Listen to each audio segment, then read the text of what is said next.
Hey everyone, Sluttermate here. You know why I'm here. Tell you to hit that subscribe button, share this channel if you're already subscribed, and enjoy the video. Peggy 18. We have a question, who is really managing the world we are in? Let's see what it is. Thank you.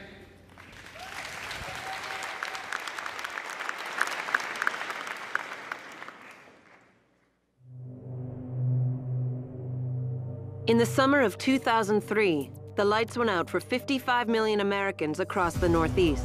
Panic spread throughout New York State, injuring hundreds. 11 people died in the dark. What was to blame? A small vulnerability inside the state's transmission control room. Raymond Kenny, a disgruntled employee, unleashed a virus and walked away. 4 hours later, the system overloaded and the grid shut down. From becoming an industry heavy hitter and a household name with their high caliber game titles under their belt, to tipping over the domino that would eventually lead to their releases not only being questioned, but actually hated. Today, we dive into the catalyst that arguably became the tipping point for the AAA game studio, Ubisoft, and the release of the game everyone loves to hate, Watch Dogs. Now, I'm not going to be diving into the company itself, as that's an entire video on its own, but it isn't a surprise that they've been making some questionable decisions as of late, with the introduction of NFTs into their game, to the next Ghost Recon game being cancelled, and the sound of praise coming from the audience.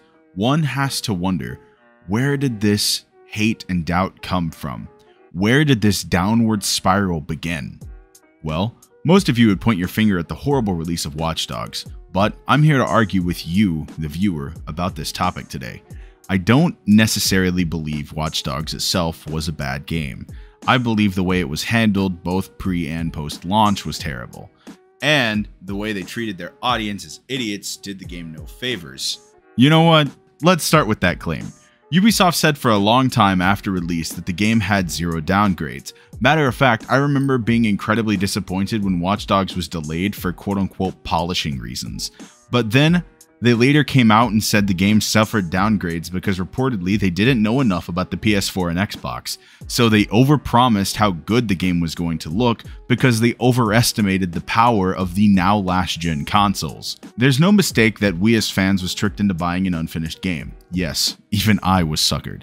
But that doesn't mean I necessarily think that the game turned out to be bad. If you all remember correctly, Spider-Man almost suffered the same downgrade claims because a puddle was moved in later animations. While, yes, Insomniac did later disprove this downgrade claim, it goes to show that we as gamers are incredibly demanding and, to be completely honest, some of the most toxic people I've ever met. Obviously, not all of them are. Unfortunately though, the toxic ones are the ones that shout the loudest in these situations. But back to Watch Dogs. While the release itself was messy, I believe this game unfortunately suffered the same fate as The Last of Us 2. You remember the outrage from that game, right? Because it got leaked that Ellie was a lesbian and Joel got killed. People threw a hate bandwagon for that game, and unfortunately Watch Dogs was the example to everybody that hate that spirals so far out of control can be a powerful weapon. So powerful, in fact, that Ubisoft changed their policies because of the backlash they got from Watch Dogs 1. Now, enough with the news. Let me explain my defense for this game. The game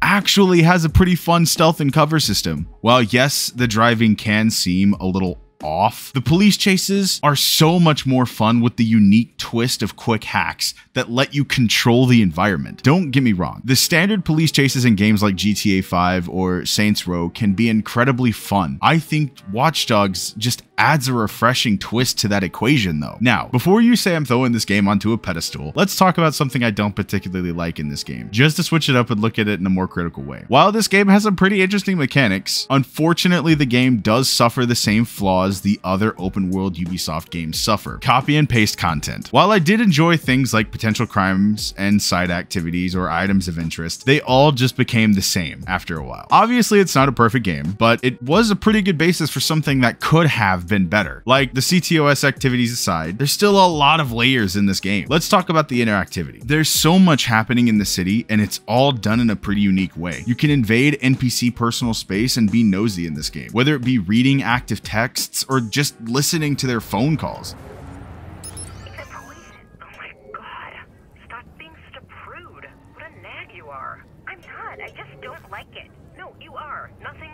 right for you. You're always pecking away at the rest of us. If you don't like having a good time, then fine, but stop being... This was such a unique feel for the open world, running into random people with different names and different summaries or even search histories. On top of that, there are so many other things to do in this game just around the map alone. Playing survival chess, a drinking game, the shell game, and underground gambling. These are all interactive minigames spread throughout the map, and because they're all gambling, it's a pretty entertaining way to risk a reward. But if that's not enough for you, then you could play the AR phone games, like the augmented reality game that puts a hologram in front of Aiden while he parkours throughout the world, collecting coins and avoiding the skulls. But if that's not for you, then you could play the other one where you shoot aliens coming out of portals, like a 3D Invaders. Maybe you like the idea of AR minigames, but you want something more. Then you could play the Digital Trips minigames. You could play Madness, a pretty cool car game where you run over zombies to fuel your car and complete challenges for as long as possible. Or you could play Alone, where it looks like you're the last human and the world is surrounded by these weird robot things. It's a pretty cool stealth game, and it actually kind of gives off a Death Stranding kind of vibe. Or you could play Psychedelic. In this one, you bounce off of flowers into the air, and the goal is to stay off the ground. If you fall, you die. It's pretty simple. It's kind of like a Flappy Bird, I guess. I don't like this one that much though, because the controls do feel like you're on ice and they're super slidey. Or you could play Spider Tank. This one's pretty self-explanatory. You're a pilot for a spider tank, and you cause absolute chaos to the city of Chicago. Your goal is to survive as long as possible and do objectives while cops are trying to kill you. And finally, you could play Conspiracy. Your job in this one is to find cyborgs using your profiler on your phone. Though this profiler has been modified to find cyborgs, it only works for a short amount of time. After you find the cyborgs, their weaknesses will light up into like a orange square, and after those light up, you can shoot them there and kill them. And now for one of my favorite game modes as a kid. What is this? What the hell, a fixer? I made too much noise in the loop. This guy's found me. What the hell? Well, now I better find him. Jordy's job will have to wait. Invasion. This is one of the things that made Watch Dogs such a fun game for me. Invasion brought another hurdle to make your single player experience that much more challenging, and for me personally, much more fun. After this specific mission is completed, during any point in your free roam while you're shopping or driving to a mission or even just doing a potential crime run, another player can invade your game and you wouldn't even know unless they hack you, or unless you start a mission. If you was to start a mission, the online contract would take top priority, just like it does in the simulated online mission. And you also can't be invaded while in a main mission or in a side mission. This was one of my favorite things about Watch Dogs, and they made it even better for Watch Dogs 2, my personal favorite Watch Dogs game. Invasion, while the game still had the player base, always kept me on edge as a kid, and I loved that. And getting to go into other players' games to invade them was just as fun as getting invaded, if not more fun. When you're invading another player, you have to hide and plan around that other player if you want your invasion hack to work successfully. Then you have to escape them. It's difficult to be an invader in this game, but trust me, the rush you get from winning is well worth it. Now, let's talk about the mission layout. The game has numerous areas where you'll be tasked to get through or hack or even escape and so on. But in this game, you have options and different routes to take to get to your end goal, whether you use stealth or guns blazing. And through the majority of the game, killing enemies is an option you could choose just to not take. It's all up to you, whether you choose all out or a more subtle approach. Now, let's talk about the world in Watch Dogs. While the map isn't as big as others, it's still a pretty big map with plenty to see and to keep you entertained for hours. The world is full of life and it's actually pretty entertaining to experience. I found myself stopping and listening to the people on the phone or watching someone beatbox, pair all of the interesting things that you could see with the profiler, and it's usually a fun time.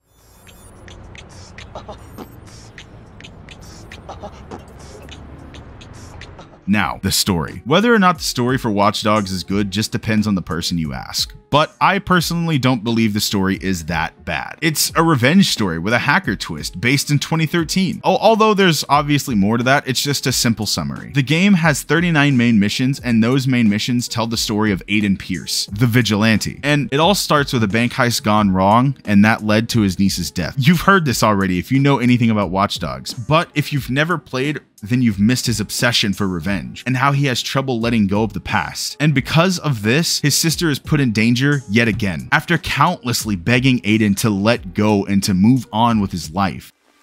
Do you know who keeps leaving the flowers? No. That girl has a lot of friends.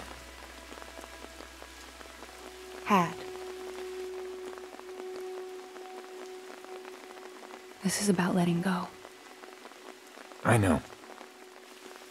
We've all suffered a horrible nightmare, but you have to stop trying to fix it.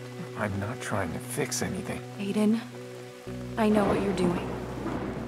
I know you're chasing after the people that did this. And you do that, you put us all in danger again. You are not in danger. Because I protect you. Do you hear yourself? Aiden, why can't you stop? Because...